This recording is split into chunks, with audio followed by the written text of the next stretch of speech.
ملائكته يصلون على النبي يا أيها الذين آمنوا صلوا عليه وسلموا تسليما.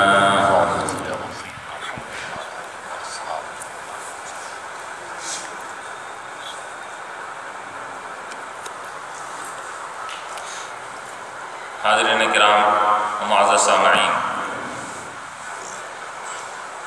جیسا کہ سابقہ درس میں آپ کے سامنے اولیاء اللہ کی فضیلت اور ان کا مقام و مرتبہ قرآن و حدیث سے جو ثابت ہے اس کو ذکر کیا گیا کہ اولیاء اللہ کے وہ خاص بندے ہوتے ہیں کہ جن کی محبت یہ ایمان کو تقویت دیتی ہے اور جن سے بغض اور کینہ رکھنا یہ اللہ تعالیٰ کے ساتھ اعلان جنگ کرنے کے قائم مقام ہے. تو جب اولیاء اللہ کا یہ مقام و مرتبہ ہے کہ اللہ تبارک و تعالیٰ ان سے بغض رکھنے والوں کے لیے اعلان جنگ کرتا ہے، تو پھر اولیاء کے سردار امام الاولیاء تاج الاولیاء حضور غوث پاک رضی اللہ تعالیٰ عنہ کا مقام و مرتبے کا کیا عالم ہوگا. ابھی میں نے جس آیت کریمہ کی تلاوت سے شرف حاصل کیا، اللہ تعالیٰ فرما رہا ہے اے ایمان والو اللہ سے ڈرو اور سچوں کے ساتھ ہو جاؤ. سچوں سے کون مراد ہے؟ صادقین اور سچوں سے اللہ کے نیک بندے اولیاء اللہ مراد ہے. اس سے بڑھ کر اور کیا سچ ہو سکتا ہے کہ غوث پاک رضی اللہ تعالیٰ عنہ نے اپنے بچپن میں اپنی ماں کی وصیت کا لحاظ رکھتے ہوئے جب آپ نے سچ کے دامن کو ہاتھ سے جانے نہیں دیا تو آپ کی سچائی نے وہ نتیجہ نکالا، وہ لوگوں کے سامنے وہ درس عبرت دیا کہ وہ ڈاکوؤں کی ٹولی، وہ ڈاکو جو کئی لوگوں کا مال چرایا کرتے تھے، ڈکیتی کیا کرتے تھے، آپ کی صداقت اور سچائی کی وجہ سے وہ ڈاکو ماں اپنے ٹولی کے ساتھ آپ کے ہاتھ پر طائب ہو جاتے ہیں، توبہ کر لیتے ہیں. سبحان اللہ سبحان اللہ. اس سے بڑھ کر اور سچائی کی آپ کی کیا علامت ہو سکتی ہے؟ اللہ تبارک و تعالیٰ نے اولیاء اللہ میں حضور غوث پاک رضی اللہ تعالیٰ عنہ کو ایک بلند و بالا مقام عطا فرمایا ہے. علماء فرماتے ہیں صحابہ کرام، ائمہ اعظام اور چند مخصوص افراد کو چھوڑ کر تمام اولیاء اللہ میں خواہ وہ حضور غوث پاک سے پہلے کے ہو یا حضور غوث پاک رضی اللہ تعالیٰ عنہ کے بعد کے ہو، ان تمام اولیاء اللہ میں اللہ تعالیٰ نے حضور غوث پاک کو اونچا مقام دیا تھا، ان سب کا امام اور سردار بنایا تھا. سبحان اللہ سبحان اللہ. چونکہ صحابہ کرام کا مقام و مرتبہ تو اعلیٰ اور بالا ہے، اس مقام پر تو کوئی پہنچ نہیں سکتا. کیوں؟ اس وجہ سے کہ انہوں نے ایسی ذات کا دیدار کیا جو ذات تمام فخر موجودات ہے، سرور کائنات ہے، اور تمام ارض و سما میں جو جس کی ذات بلند و بالا ہے، تو اس ذات کا اپنی سر کی آنکھوں سے مشاہدہ کر کر صحابہ کرام نے اپنے آپ کو بھی ایسا اونچا کر لیا کہ گویا کہ اب روئے زمین میں قیامت تک آنے والا کوئی اپنی عبادت کے ذریعے سے بھی ان کے مقام پر نہیں پہنچ سکتا. سبحان اللہ سبحان اللہ. تو اسی طرح ائمہ اعظام ہیں، چند مخصوص ائمہ کو چھوڑ کر تمام اولیاء اللہ میں آپ کو سرداری عطا کی گئی.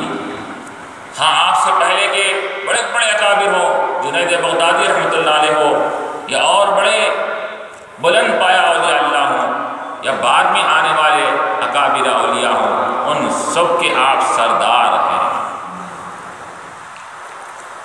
اور پھر حضور غوث پاک رضی اللہ تعالیٰ عنہ کو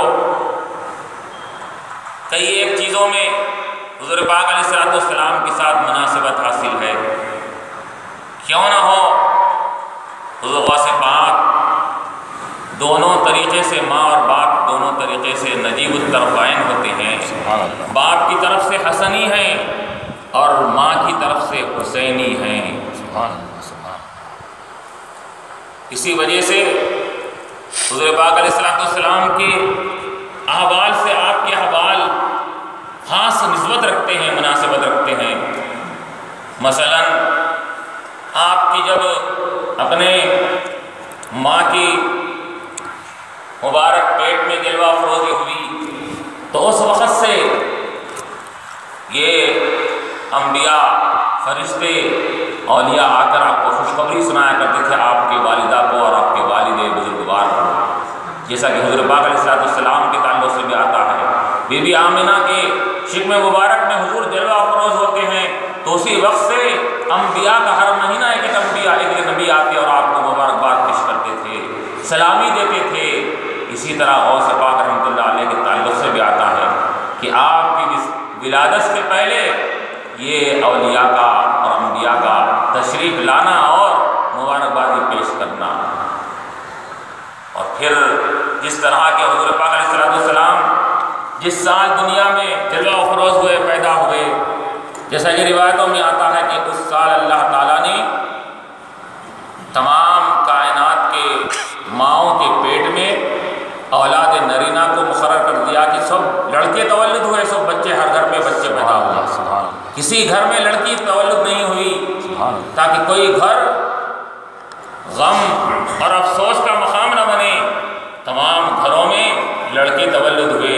اسی طرح غوث پاک رضی اللہ تعالیٰ عنہ کی سیرت میں آتا ہے کہ جس روز آپ کی ولادت باسعادت ہوتی ہے اس روز مقام جیلان میں اطراف و اکناف میں تمام جتنی مائیں اپنے بچوں کو پیدا کی، جنم دی تھی، وہ سب کے سب لڑکے تولد ہوئے۔ سبحان اللہ، سبحان اللہ۔ روایتوں میں آتا ہے کہ 1100 بچے مقام جیلان میں پیدا ہوتے ہیں حضور غوث پاک رضی اللہ تعالیٰ عنہ کی ولادت کے دن، 1100 کے 1100 لڑکے تولد ہوتے ہیں۔ اور یہی نہیں، روایتوں میں آتا ہے، تاریخ کی کتابوں میں درج کیا جاتا ہے کہ وہ 1100 بچے آگے جا کر اپنے وقت کے اولیاء اللہ بنے۔ سبحان اللہ، سبحان اللہ، سبحان اللہ۔ یہ کہ نسبت صرف حضور غوث پاک کی ولادت کے دن سے نسبت جن کو مل گئی تو یہ مقام مل گیا کہ وہ ولی کے مقام پر پہنچ گئے۔ سبحان اللہ، سبحان اللہ۔ ادنا سی نسبت کہ حضور غوث پاک کی پیدائش جس دن ہوئی تھی وہ اولیاء اللہ بھی اسی دن پیدا ہوئے تھے، تو اللہ تعالیٰ کو یہ گوارا نہیں ہوا کہ میرے محبوب بندے کی ولادت کے دن جو پیدا ہو اس کو ولایت سے محروم رکھا جائے۔ اللہ تعالیٰ کو گوارا نہیں ہوا ہے، اس لیے سے اللہ تعالیٰ نے تمام 1100 بچوں کو اولیاء اللہ کے زمرے میں شامل کر دیا۔ سبحان اللہ، سبحان اللہ۔ تو اب اگر جو کوئی ایک دن کی نسبت اتنا اونچا مقام عطا کر دیتی ہے تو اب یاد رکھیے، اگر کوئی علماء فرماتے ہیں کوئی اگر غوث پاک رضی اللہ عنہ کی تعلیمات سے وابستہ ہو جائے، آپ کے بتائے ہوئے طریقے پر گامزن رہے، تو پھر اس کا مقام و مرتبے کا کیا عالم ہے۔ سبحان اللہ، سبحان اللہ، سبحان اللہ۔ چنانچہ حضور غوث پاک رضی اللہ تعالیٰ عنہ روایتوں میں علماء نے یہ بھی کہا کہ جس طرح حضور پاک علیہ السلام نے فرمایا، اور حضور پاک علیہ السلام کو ذات الہی اور صفات الہی کا حضور صلی اللہ علیہ وسلم کو مظہر کہا جاتا ہے۔ سبحان اللہ۔ مظہر انوار الہی، مظہر صفات الہی حضور صلی اللہ علیہ وسلم ہے۔ سبحان اللہ۔ تو اسی طرح حضور غوث پاک کے تعلق سے آتا ہے کہ صفات محمدی کا مظہر غوث پاک رضی اللہ تعالیٰ عنہ۔ سبحان اللہ، سبحان اللہ، سبحان اللہ۔ کیوں؟ حضور نے کیا فرمایا؟ من رآنی فقد رأى الحق، جس نے مجھے دیکھا اس نے حق یعنی اللہ تعالیٰ کا دیدار کر دیا۔ سبحان اللہ، سبحان اللہ۔ تو اسی طرح غوث پاک رضی اللہ تعالیٰ عنہ نے اپنے جد امجد اور اپنے نانا جان کی شریعت پر ایسے قدم بقدم گامزن رہے کہ اللہ کے رسول علیہ السلام کی ذات اور آپ کی صفات کا پیکر بن گئے، مجسمہ پیکر بن کر آپ دنیا میں رونق افروز رہے۔ سبحان اللہ، سبحان اللہ۔ اور پھر آپ کا جیسا جیسا کہ حضور پاک علیہ السلام دنیا میں پیدا ہوتے وقت ہی نبوت کے ساتھ پیدا ہوئے، اسی طرح غوث پاک رضی اللہ تعالیٰ عنہ دنیا میں تولد ہوئے تو ولایت کے ساتھ پیدا ہوئے، ولی بن کر پیدا ہوئے۔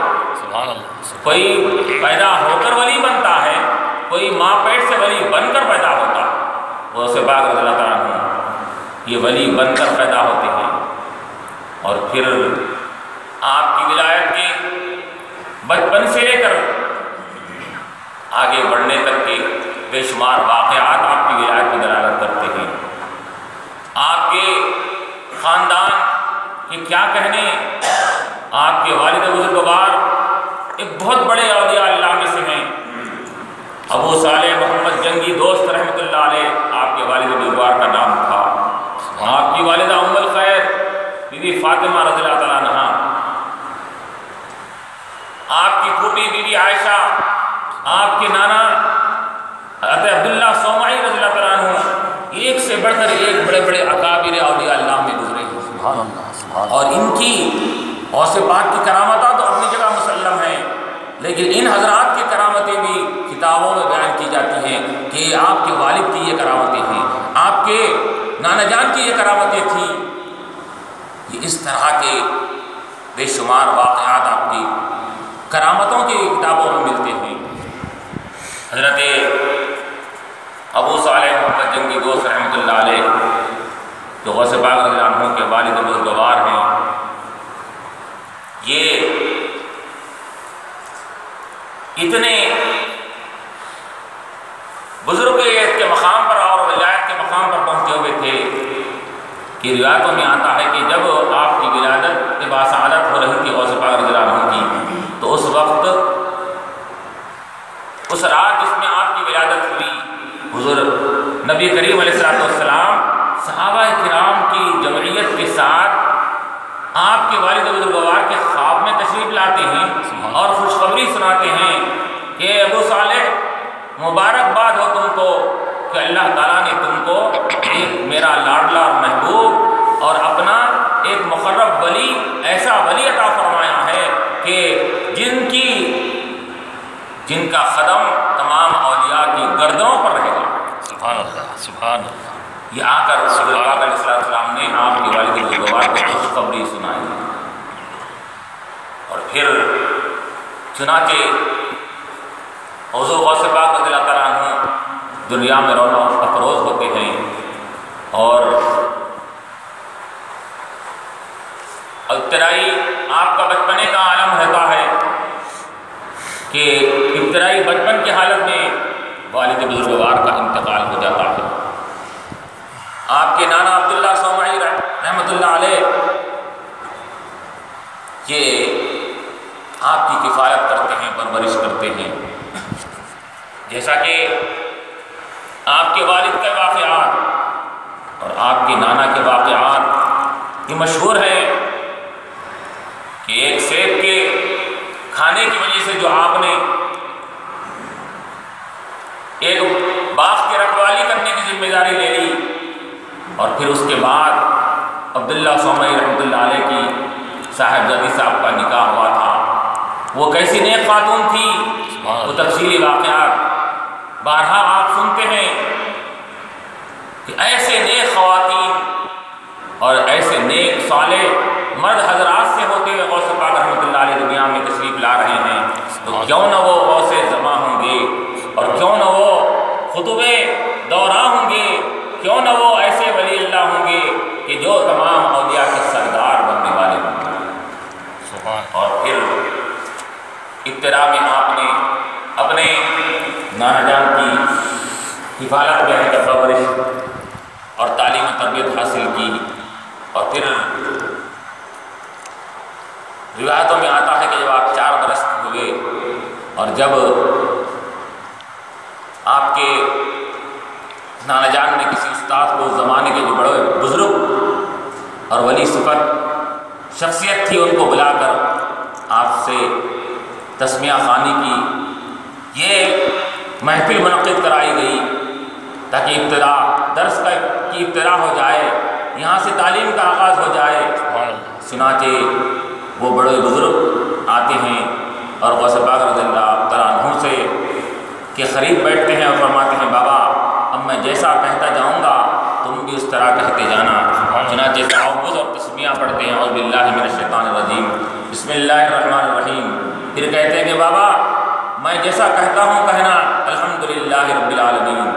غوث پاک رضی اللہ تعالیٰ عنہ نے وہ کلمات کو دہرایا اور پھر وہ استاد محترم الرحمن الرحیم کہنے سے پہلے آپ آگے پڑھنا شروع کر دیے۔ سبحان اللہ سبحان اللہ۔ الحمدللہ رب العالمین الرحمن الرحیم مالک یوم الدین، سورہ فاتحہ ختم ہو گیا، سورہ بقرہ الف لام میم شروع کر دیے، سبحان اللہ۔ سورہ بقرہ ختم ہو گیا، سورہ نساء شروع کرے، سورہ نساء ختم ہوا، سورہ آل عمران شروع کر دیے۔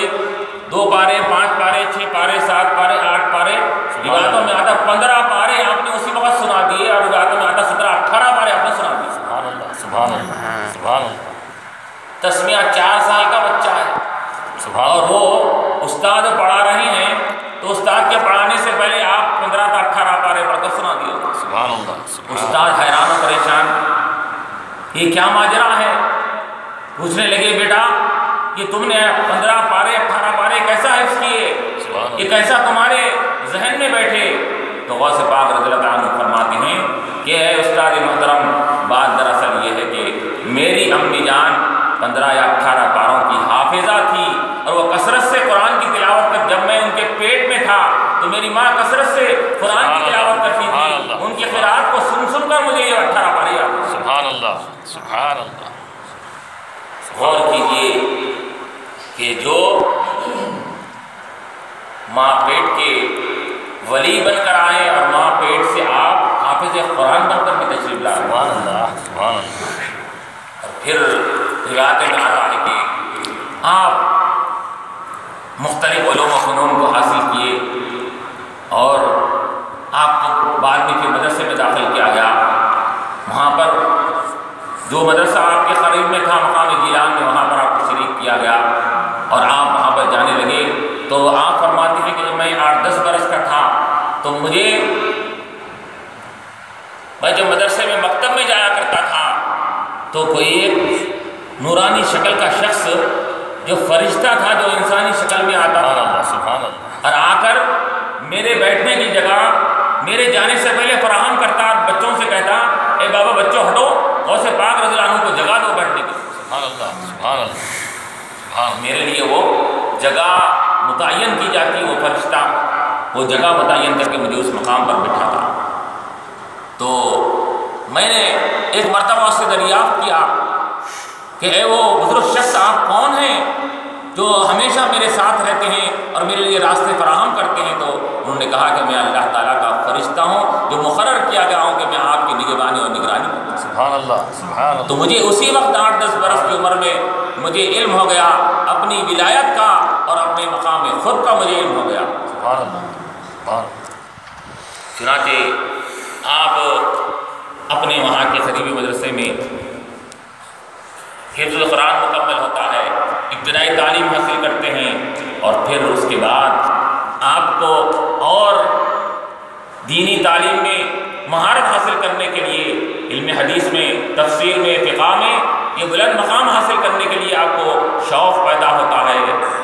اور پھر روایتوں میں آتا ہے کہ والد کا ایک باغ وغیرہ تھا، کچھ آپ وقت نکال کر کچھ وقت اس باغ کی نگرانی بھی کرتے تھے۔ ایک مرتبہ باغ کا ایک بیل تھا تو اس بیل کو آپ آگے بڑھا رہے تھے، اس کے پیچھے پیچھے چل رہے تھے تو بیل نے پیچھے مڑ کر آواز دی اے عبد القادر تم اس لیے پیدا نہیں کی گئے۔ سبحان اللہ سبحان اللہ۔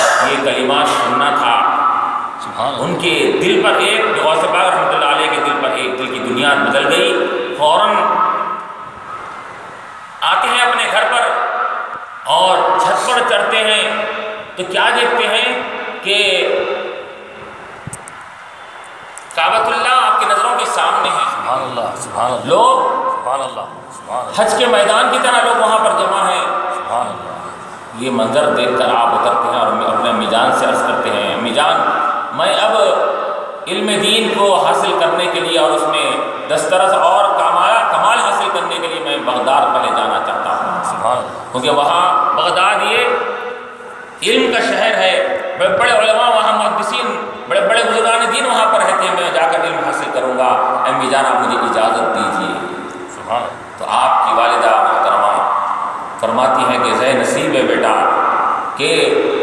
اچھی بات کی میں کیسے اجازت نہیں دے سکتی، جاؤ خدا تمہارا حفاظت فرمانے والا ہے۔ روایتوں میں آتا ہے کہ اس وقت آپ کی عمر، والدہ کی عمر قریب 50-60 برس کی ہو چکی تھی، اور وہ بھی ولیہ تھی۔ ان کو معلوم تھا کہ اب میرا لاڈلا یہاں سے جب علم دین حاصل کرنے کے لیے چلا جائے گا، اور علم دین حاصل کر کے 8-10 سال کے بعد واپس آئے یا نہ آئے، اس وقت تک میں نہیں رہوں گی۔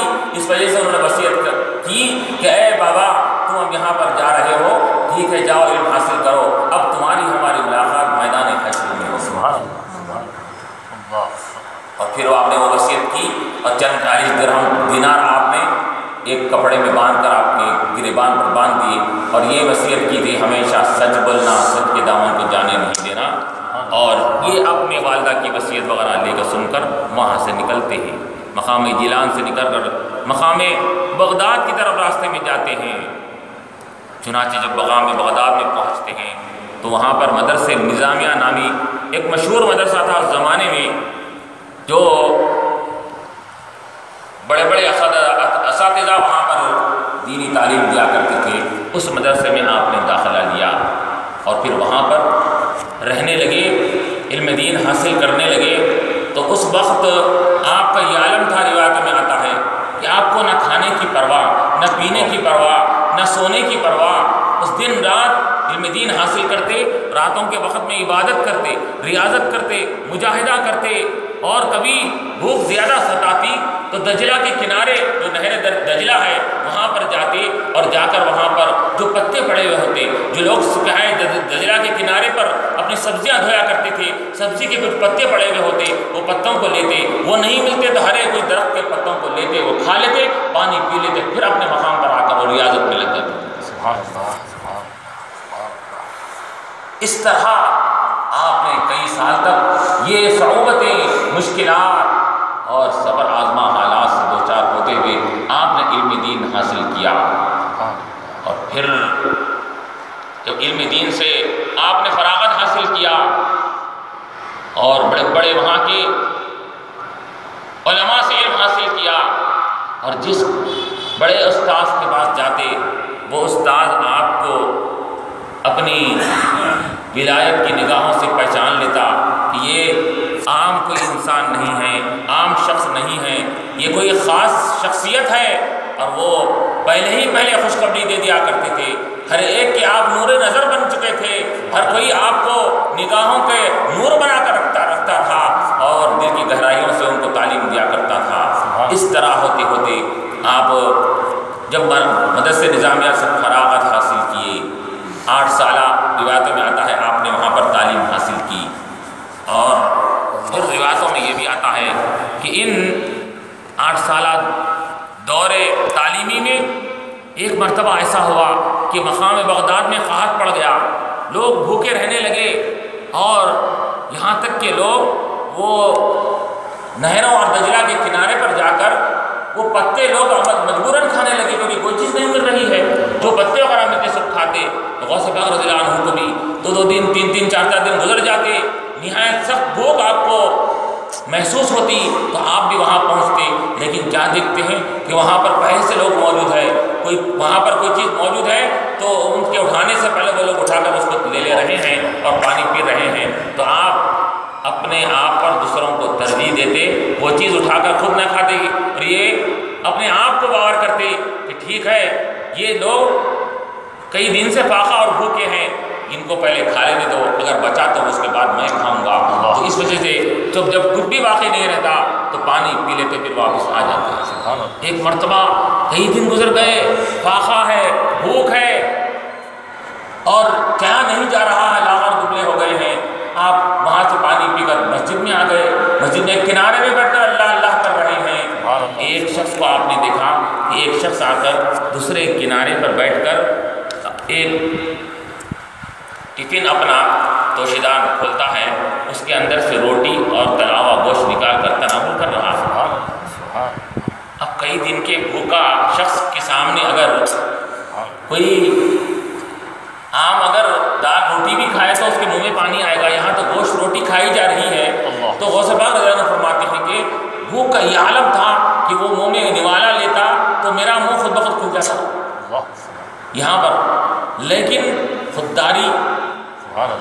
اور آپ کی جو غنا بے نیازی کا یہ عالم تھا کہ اس کو سامنے ذکر کرنا یا اس کو مانگنا ہی آپ کو گوارا نہیں تھا۔ تو وہ شخص ایک دو نوالے لینے کے بعد اس نے خود پکارا، اے بچے یہاں پر آؤ ہمارے ساتھ کھانا تناول کرو۔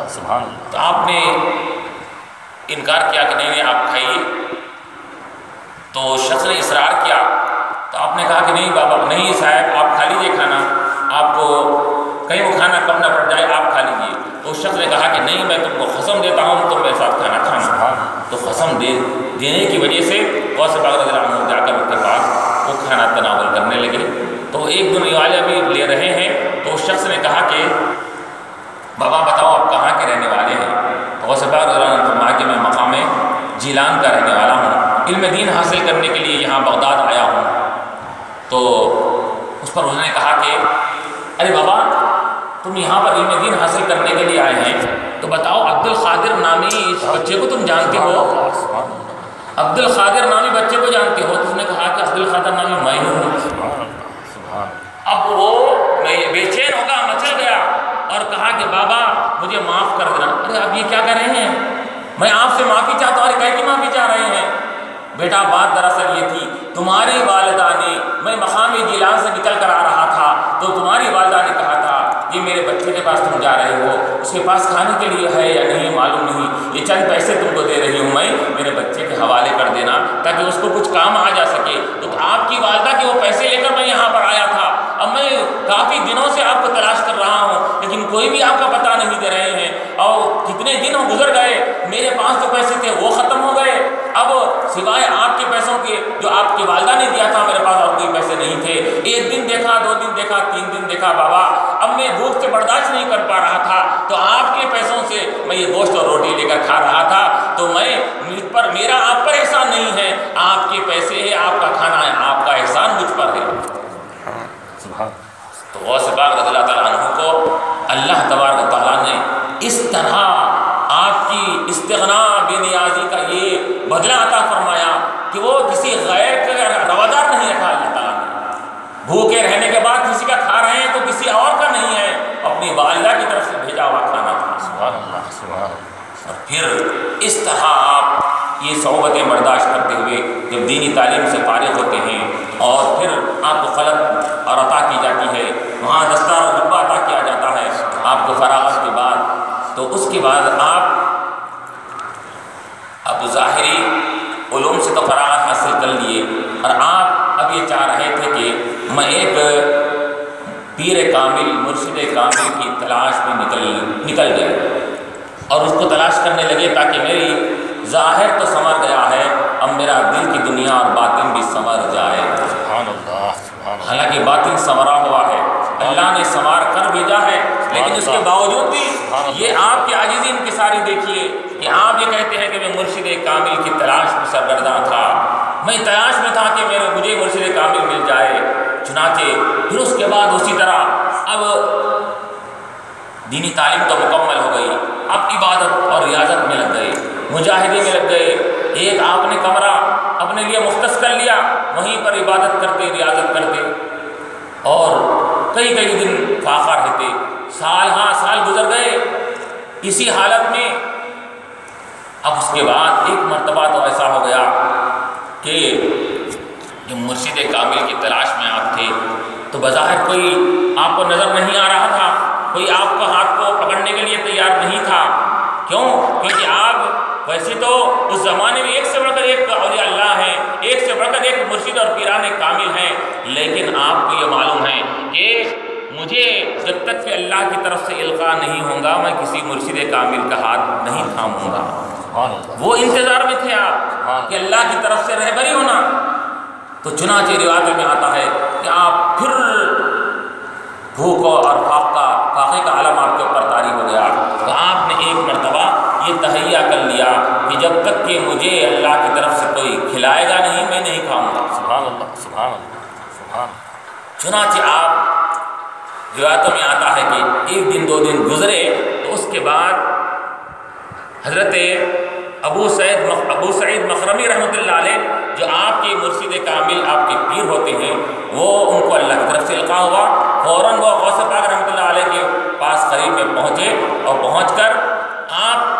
اپنے ریاضت و مجاہدے میں تھے، تو آ کر انہوں نے اپنے ہاتھ سے کہا ہے عبد القادر منہ کھولو اور یہ نوالا لو۔ سبحان اللہ، سبحان اللہ۔ تو مرشد کامل، تو آپ نے یہ جو وعدہ کر لیا تھا، تہیہ کر لیا تھا، میں کھاؤں گا تو اللہ تعالیٰ کی طرف سے کوئی کھلائے گا تبھی کھاؤں گا، تو اللہ تعالیٰ نے آپ کی بات کو لاج رکھی، مرشد کامل کو بھجایا، وہ کھانا انہوں نے اپنے ہاتھ سے نوالے چند کھلائے۔ آپ فرماتے ہیں وہ چند نوالے کھلانا تھا ابو سعید مخرمی رحمۃ اللہ علیہ کے میرے دل کی دنیا میں انقلاب آ گیا، سبحان اللہ، سبحان دل کی دنیا بدل گئی، اللہ۔